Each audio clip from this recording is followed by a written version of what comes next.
तो hello guys, आज मैं एक्सप्लेन करने जा रहा हूँ the great maize return after 4000 years का चैप्टर नंबर 9।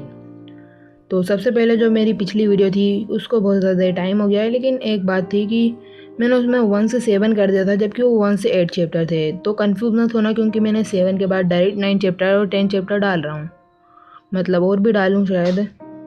तो अब हम हमारा चैप्टर नंबर 9 शुरू करते हैं। तो सबसे पहले अब हमें दिखाया जाता है जो कि जून होता है, वो जो हमारा बड़ा बंदा होता है वो वहीं खड़ा होता है। जून उसकी तरफ से माफ़ी मांगता है फ्रे से और कहता है कि मैं भी चाहता हूँ कि जो तुम हो ट्रेनी फ्रे, वो मेरी ट्रोमान रिंग्स में आ जाओ। तो उसके बाद वो एक अच्छी सी स्माइल देके, वो भाई घमंड वाली स्माइल होती है ना, वो देता है और फ्रे को देखता है। फ्रे भी देखता है उसे और कहता है देखो इसे, इसका कितना ही अच्छा पोस्चर है, मतलब खड़े होने का तरीका, और कितना ही आत्मविश्वास भरा है, जो कि इस एज में होता नहीं है लगभग लोगों के पास। फिर वो बस हंसता है और कहता है कि मैं इंटरेस्टेड नहीं हूँ यार, कुछ नहीं बदलेगा अगर मैं तुम्हारा ग्रुप ज्वाइन भी कर लूँ, और अगर तुमने मेरा नाम यूज़ किया मैं कॉपीराइट मार दूंगा। भाई कितना ही ज़्यादा बड़ बोला है, मुंह पे बोल दिया भाई। और बड़ा बंदा भी भाई उसको बास्टर्ड कहने लग जाता है और उस पर चिल्लाने लग जाता है। तो जो जून होता है उसके सामने हाथ कर देता है, तो उसको भी चिल्लाने लग जाता है, क्या कर रहे हो तुम। तब वो उसे डेथ ग्लेयर देता है। तो उसके बाद बड़े बंदे की भी फट के हाथ में आ जाती है और वो भी उससे माफ़ी मांगने लग जाता है। और फिर जो जून होता है वो अपने फ्रे को जाते हुए देखता है। और यही होता है हमारा सबसे बढ़िया सीन इस चैप्टर का। और अब हमें दिखाया जाता है जो पार्टी का सीन होता है, मतलब प्रोफेसर ने बोला था ना यार पार्टी देंगी। तो उसके बाद वो कहती है कि हाँ मैंने बोला था कि मैं तुम्हें पार्टी दूंगी, लेकिन तुम एक और बंदे को क्यों ले आए हो। तो वो भी कहता है, मतलब इज़ाबेला आ गई होती है साथ में। तो वो उसे कहता है कि मैंने तुम्हें कहा था चले जाओ, जल्दी से जो तुम खा रही हो उसे नीचे रखो और यहाँ से चले जाओ। तो वो भी कहती है डोंट माइंड यार, मेरे पास कोई और तरीका नहीं था, क्योंकि मुझे बस आपकी रक्षा करनी थी, मैं आपके लिए वरीड थी यार। तो भी उसे कहने लग जाता है भाई कोई हद होती है, एक लिमिट होती है आगे बढ़ने की और इसे फॉलो करने की। तो वो भी कहती है कि मुझे नहीं पता, क्योंकि मैंने जितना भी कितना भी हो मैंने सर्च किया, लेकिन मुझे बैटलिंग मेथड के बारे में घंटा भी कुछ नहीं पता चला। तो अब इसके अलावा मेरे पास क्या और तरीका है, क्योंकि तुम तो मुझे टीच नहीं कर रहे हो और मेरे पास और कोई चॉइस ही नहीं है तुम्हें फॉलो करने के अलावा। तो प्रोफेसर भी चौंक जाती हैं और कहती हैं क्या बैटलिंग मेथड, क्या तुम बैटलिंग मेथड के बारे में बात कर रहे हो, जो कि कसाजिन ट्रेनिंग मेथड था। तो वो भी कहती है क्या प्रोफेसर को ये सब पता है। तो प्रोफेसर कहती है कि मैंने थोड़े से र्यूमर सुने थे इस चीज़ के बारे में, जो इनकी एकेडमी है उसमें, और फिर इसने रिकॉर्ड में जाकर चेक करा, लेकिन कोई फ़र्क नहीं पड़ा, क्योंकि उसने कितना भी ढूंढ लिया हो, लेकिन मिलना तो थेंगा ही था, क्योंकि इसको इसके बारे में और किसी को नहीं पता है। और तुम मेरे से कहना चाह रही हो कि ये इस फ्रे को पता है। और कहने लग जाती है फ्रे से अगर तुम शर्मा नहीं रहे हो तो मैं भी जानना चाहूँगी इसके बारे में। फिर अपना जो फ्रे होता है वो कॉफ़ी पी रहा होता है, फिर चलता है उसके पास आता है और कहता है कि मैं तो आपको कुछ और भी टीच कर सकता हूँ, क्यों ना हम ये सब कमरे में जाकर करें। और उसके बाद उसके पास आने लग जाता है। टीचर भी बोलते कि मैं ऐसा क्यों कर रही हूँ, जबकि ये सिर्फ एक ट्रेनिंग है और ये 20 साल का है, और ऐसा कैसे हो रहा है मेरी बॉडी के साथ। और उसके बाद जो इज़ाबेला होती है वो अपना हाथ मारती है बेंच पे और उसके बाद कहती है फ्रे से कि एक्टिंग करना बंद कर शेमलेस, प्रोफेसर के सामने क्या कर रहा है तू। तो फिर फ्रे भी कहता है क्या तू अब तक यहीं बैठी है। फिर हमें चांदनी रात का सीन दिखाया जाता है, जहाँ पर जो हमारा फ्रे होता है वो बाहर ही खड़ा होता है रैली के कहाँ, और फिर वो उधर देख रहा होता है एकेडमी की तरफ और कहता है कि ये तो कुछ ज़्यादा ही स्ट्रेंज है, अगर जो डेमी गॉड है वो अभी भी गवर्न कर रहा है तो मैं उसके साइड में ही हूँ, और मैं बस ये चाहूँगा कि उसने अपनी जो प्रेजेंस है और उसकी जो ट्रेस है वो छुपा रखे हों। और वह कहता है कि जबकि 4,000 साल बीत चुके हैं, लेकिन कसाजिन और जो भी बाकी मेजेस थे उनके बारे में अभी भी सबको पता है और उनकी जो इन्फॉर्मेशन है अभी भी है, लेकिन कैसे। क्या कोई ऐसे लोग भी हैं जो अभी भी हमारी विल को फॉलो कर रहे हैं। और अगर आपको विल के बारे में नहीं पता तो ये वही होती है कि भाई कोई बंदा कुछ ठान लेता है करने का और उसके बाद वो नहीं कर पाता है, लेकिन कोई और बंदा उसके लिए करता है। और यहाँ पर आ चुकी होती है इज़ाबेला और उसको देखने लग जाती है और शर्माने लग जाती है, जाने क्यों ये तुम्हें पता है भाई। उसके बाद अपना फ्रे भी अजीब सा मुँह बना के देखता है और कहता है इज़ाबेला मेरे पास तुम्हारे लिए एक क्वेश्चन है, और कहता है कि अकेडमी का होंचो कौन है। तो वो भी कहती है होंचो, ये कैसा बचकाना वर्ड है। तो वो भी कहता है कि कौन ही केयर करता है इस वर्ड के बारे में, मुझे बस ये बताओ कि ट्रेनी और प्रोफेसर में सबसे ज़्यादा स्ट्रॉन्ग कौन है यहाँ पे पूरे अकेडमी में, कौन है। तो वो भी कहती है कि तुमने मेरा क्वेश्चन का आंसर अभी तक के नहीं दिया है तो मैं कैसे बता दूँ। तो वो भी कहता है ठीक है मैं बता दूंगा यार। तो भी कहती है क्या सच में, और कुछ ज़्यादा ही एक्साइटेड होने लग जाती है। और उसके बाद वो बताना चालू करती है कि जो ट्रेनीज में सबसे स्ट्रॉन्गेस्ट है वो अपना जुन है, और जिनको नहीं पता वो पुराना चैप्टर देख सकते हैं यार। और प्रोफेसर में हैं प्रोफेसर डियो एंड प्रोफेसर अडेलिया, और ये अडेलिया को दिखाया नहीं गया अभी तक के, तो आगे दिखा दें शायद। और वो कहती है कि शायद से वो जो सबसे ज़्यादा स्ट्रॉन्गेस्ट होगा वो शायद से मेरी आंट होगी। और वो भी कहता है क्या तुम्हारी आंट, और मन में कहता है कि जो ट्रेनी इजाबेला की आंट है वही शायद से अकेडमी की डायरेक्टर हैं, लेडीज आयरिश रिजीन 9। मुझे नहीं आ रहा इनका वर्ड बोलना, तो यार पढ़ लो खुद ही। और उसके बाद यहाँ पे प्रोफेसर आ चुकी होती हैं जो कि बारे में बताने लग जाती हैं कि जो उसकी आंट है वो एक 6 स्टार मेज है जिन्हें टाइटल मिला है एम्पायर की तरफ से आई सिंथेसिस का। तो वो भी कहता है वो 6 स्टार। तो फिर प्रोफेसर बताने लग जाती हैं कि जो मतलब अगर थ्योरेटिकली सोचा जाए तो जो 9th स्टार का मेज है वो अभी नहीं हो सकता, क्योंकि 3000 साल पहले से नहीं देखा गया एक 9th स्टार के मेजेस को। और जो बहुत बड़े बड़े पुराने ज़माने के मेजेस थे उन्होंने भी बहुत ज़्यादा ही रिसर्च करी इस बारे में, लेकिन आखिरी में यही आया कि जो सबसे बड़ा मेज होता है वो 8th स्टार तक के ही पहुँच सकता है। और ऐसे 10 से भी कम मेजेस हैं जो कि 8th स्टार तक के पहुँचे हों पूरे वर्ल्ड में। तो इस अभी के लिए 9 स्टार तक के सोचना भी एक पूरी तरीके से लेजेंड है। अपना हीरो पीछे मुड़ के देखता है और फिर वो शील्ड देखता है और कहता है कि मैं गेस कर रहा हूँ कि जिस बंदे में भी ये करा है वो बस एकेडमी को प्रोटेक्ट करना चाहता है, और ये शायद से एकेडमी डायरेक्टर ही होंगी।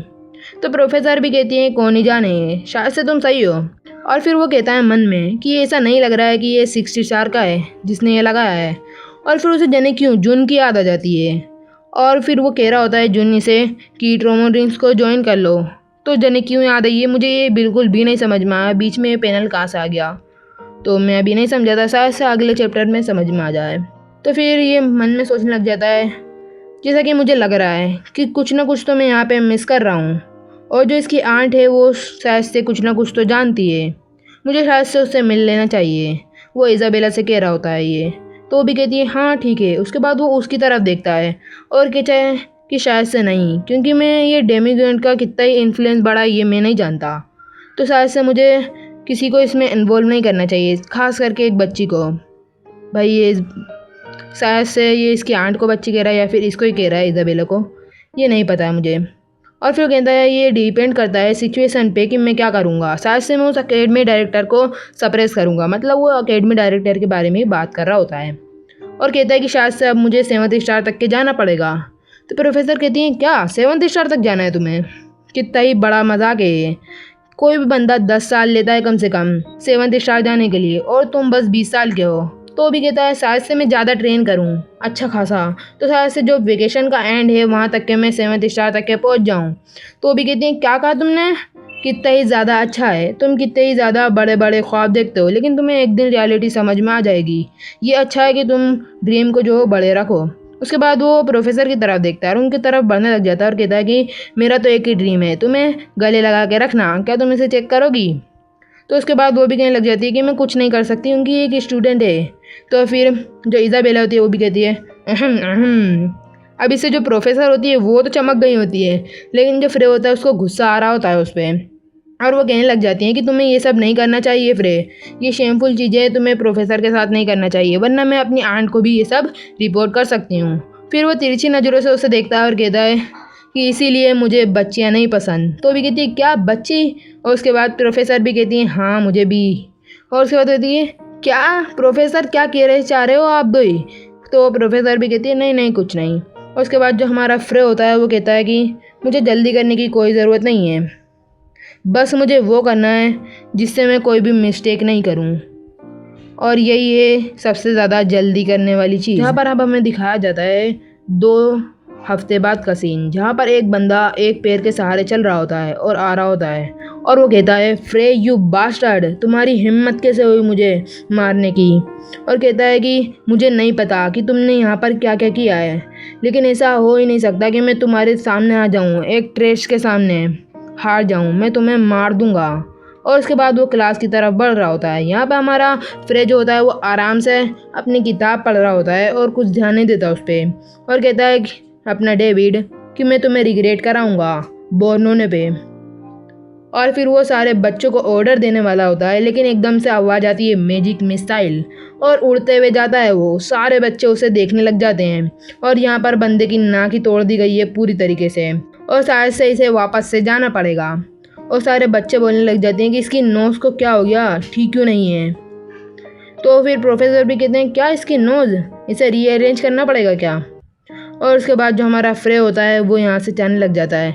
लेकिन मुझे एक पूरी बात नहीं समझ में आई कि भाई एकेडमी में ऐसा हो कैसे रहा है। प्रोफेसर के सामने लड़ रहे हैं ये लोग और घंटा कुछ फ़र्क नहीं पड़ रहा है। तो यहाँ पे बच्चे बात कर रहे होते हैं कि ये लोग लड़ते रहते हैं, यही सब बात कर रहे होते हैं, कुछ खास बताने के लिए नहीं है इसमें। तो हमारा फ्रे बोलता है कि मैं अपना जो मैजिक है उसे अच्छे से यूज़ नहीं कर पा रहा हूँ, क्योंकि यहाँ पर सारे बच्चे हैं, तो मैं अच्छे से अपना जो मैजिक है उसे यूज़ नहीं कर सकता। मैं पूरी तरीके से यहाँ पर बन चुका हूँ।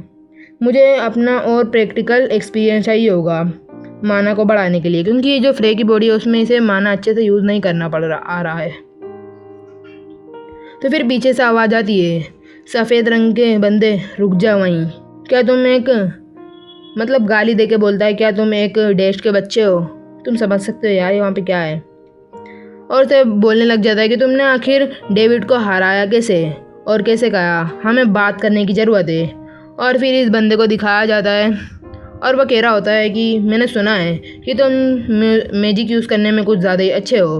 अब हमें दिखाया जाता है कि ये लोग खोपचे में ले आए होते हैं अपने फ्रे को, और उसके बाद उसे गाली बकने लग जाते हैं कि तुम उसके बेटे हो उसके बेटे हो, और अपना नाम बताने लग जाता है। एक बंदा बोलता है कि मैं एलेक्स हूँ ड्रीमाइंड, और अब मुझे बाकी सब का नाम बताने की ज़रूरत नहीं है। उसके बाद जो ये दूसरा बंदा होता है वो कहता है कि मैं तुम्हें पूरी तरीके से डिस्ट्रॉय कर दूंगा सिर्फ एक हाथ मारने से। और उसके बाद कहता है कि आखिर तुमने एग्जैक्टली क्या किया है डेविड के साथ। वो एक ऐसा बंदा है जिसे जो अपर क्लासमेट है उसकी केयर करते हैं एक भाई जैसे, और उसे गाली बकता है। मैं नहीं बोलना चाहूँगा यार। और फिर कहने लग जाता है कि तुमने उसकी जो पैर हैं वो भी तोड़ दिए और उसकी नाक भी तोड़ दी, आखिर तुमने ये सब किया कैसे बास्टर्ड। और उसके बाद जो हमारा हीरो होता है वो भी सोचने लग जाता है ये मेरी तारीफ़ कर रहे हैं कि नहीं, क्योंकि भाई तारीफ़ कर रहे हैं ना, सब तोड़ फोड़ दिया उसका मज़े आ रहे हैं भाई को तो। और उसके बाद वो पूछने लग जाता है कि क्या तुम सच में ये करना चाहते हो, क्योंकि तुम एग्जैक्टली अभी मुझे बुली कर रहे हो। और उसके बाद जो अपर क्लासमेट होता है वो कहता है कि क्या तुम ऐसे ही बात करोगे एक अपर क्लासमेट से, तुम्हें क्या हमें रिस्पेक्ट नहीं देना चाहिए। तो फ्रे भी कहता है क्या ये बच्चे हैं यार, क्या बेवकूफ़ बच्चे हैं। तो वो भी कहता है क्या बोला तुमने, क्या तुम्हें यहाँ पर कोई भी इम्पोर्टेंट नहीं लगता है। और फिर डेविड तो हमारे भाई जैसा था, तुमने उसे हाथ लगाने की कोशिश तक कैसे की, क्या तुम मुझे नहीं जानते हो। मैंने 16 राउंड करे जो मैजिक कंपटीशन हुआ था उसमें, क्या तुम समझ में आया।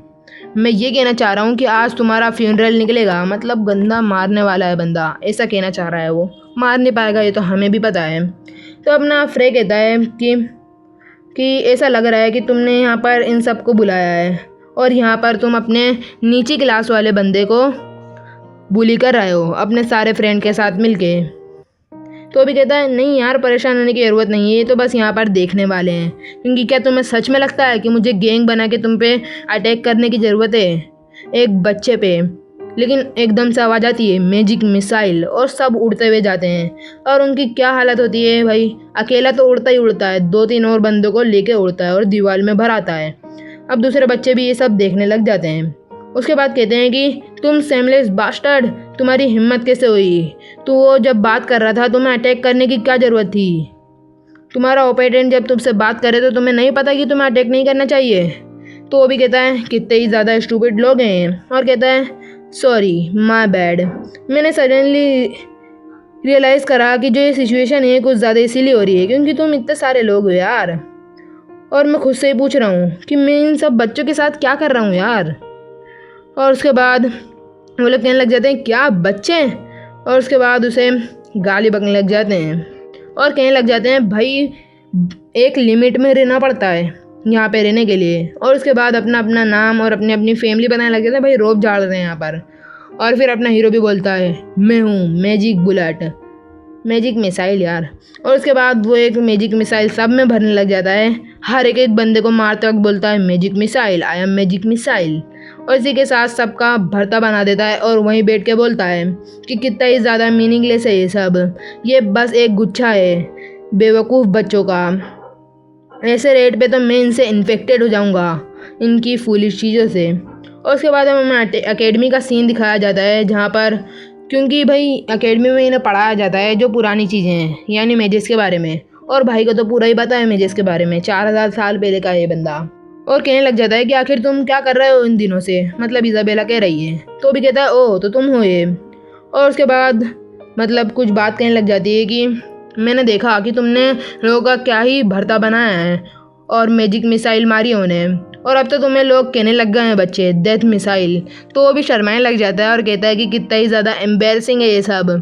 और फिर इधर उधर सब फेंकने लग जाता है क्योंकि भाई उसे क्या ही करना है बुक से, उसको तो सब पता है।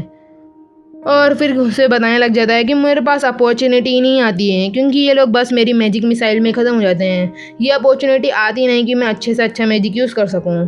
और फिर वो अपने फ्रे को देखने लग जाती है इज़ाबेला, और शर्माने लग जाती है और क्यूट कहती है भाई, मतलब क्या है भाई, वो कितना ही ज़्यादा डिस्गस्टिंग लग रहा है अभी तो। और क्यूट के ना आथू।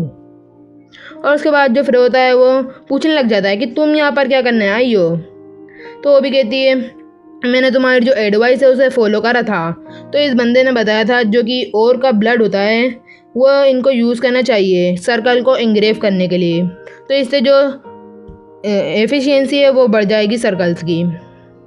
और इसने बताया होता है फ्रे ने कि जो मैजिक एसेंस है उसके साथ इसे एक पोशन में मिलाना पड़ेगा, तो इससे जो बड़ा ब्रेक थ्रू होगा इनके पोशन में, मतलब सर्कल में। तो फिर इससे बड़ा ब्रेक थ्रू हुआ भी है। तो फिर वो भी बताने लग जाता है कि तुम्हें हाफ रोल का यूज़ करना चाहिए, ये और ज़्यादा ही अच्छा वर्क करेगा और इससे जो स्ट्रेंथ होती है वो स्पेशल होती है इनकी, तो इससे जो इनका ब्लड है वो भी अच्छा रहेगा। और फिर वो कहती है कि क्या इससे भी ब्रेक थ्रू होगा। तो भी कहता है हाँ, और इसी के साथ वो उसे देखने लग जाती है और कहती है तो फिर क्या टीच करने वाले हो आज तुम मुझे। और उसके बाद वो उसकी तरफ देखता है, वो भी इसकी तरफ देखती है। वो कहता है कि क्या मैंने इसे सोचा भी है कभी इसे ट्यूटर करने का। ऐसे देखा जाए तो ये एक टैलेंटेड किड है, अगर मैं इसे अपने साथ राइज करूँ तो ये 7th स्टार तक के पहुँच जाएगी, नहीं 8th स्टार तक के तो पहुँच ही जाएगी। और उसे देखने लग जाता है और फिर कहता है इज़ाबेला मैं तुम्हें बताने वाला हूँ आज बैटलिंग मेथड के बारे में। तो भी कहती है क्या रियली। तो भी कहता है अगर तुम मेरे साथ ट्रेन करो वेकेशन में और मेरे साथ चलो तो मैं तुम्हें दिखाऊंगा बैटलिंग मेथड तुम्हारी आंखों से। और उसके बाद कहने लग जाता है कि बाकी तुम्हारे ऊपर है क्योंकि जो जर्नी है वो कुछ ज़्यादा ही हार्श होने वाली है, शायद से तुम्हारी लाइफ पे भी बने। अगर तुम्हें खुद पे कॉन्फिडेंट बिल्कुल नहीं है तो तुम नहीं चल सकती यार। तो अभी कहती है नहीं मुझे जाना है, मेरे को लेके चलो। और उसके बाद उसे देखने लग जाती है और कहने लग जाती है प्लीज़ मेरे को ले चलो तुम्हारी ट्रेनिंग के लिए।